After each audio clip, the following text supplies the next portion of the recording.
Hello guys, আসসালামু আলাইকুম। আজকে তোমাদের আমি দেখাবো হাঁসের মাংসের রেসিপি।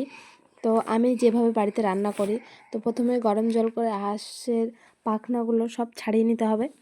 তো যেটা সবাই করে, আর তারপর তার গাটা ভালো করে পোড়াতে হবে, একটা লোমও যেন না থাকে সেইভাবে।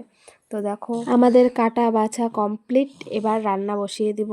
তো দেখো মাংসগুলো ধুয়ে নিয়ে এসেছি ভালো করে, এবার দিয়ে দিলাম। তো হাঁসের মাংস খেতে কে কে পছন্দ করো অবশ্যই কিন্তু কমেন্ট করে জানাবে। আর এখানে দিয়ে দিলাম প্রথমেই লবণ, হলুদ, গোটা জিরে, তারপর দিয়ে দিব আদা রসুন বাটা আর তেজপাতা, গোটা রসুন। আমি মাংসের মধ্যে গোটা রসুন না দিলে আমার ভালো লাগে না।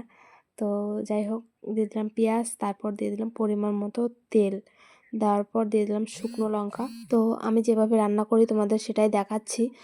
তো তারপর দিয়ে দিলাম কালো মশলা, সাদা মশলা গোটা। তো এবার ভালো করে এটাকে মাখাবো। আগে ভালো করে মাখিয়ে নিলে টেস্টি হয় মাংসগুলো খেতে। তো দেখো, তো মাংসগুলো খুব ভালো করে কিন্তু আমার মাখানো হয়ে গেছে। এবার দিয়ে দেবো পরিমাণ মতো জল। তো খুব একটা বেশি না, হালকা জল দিব। তো দেখো আমার জল শুকিয়ে এসেছে, এবার কষিয়ে নিব। তো দেখো প্রথমে আর একটু জল আছে, এটাকে একটু শুকিয়ে নিই। দেখো পুরোপুরি আমার জল শুকানো কমপ্লিট, একদম তেল বেরিয়ে গেছে।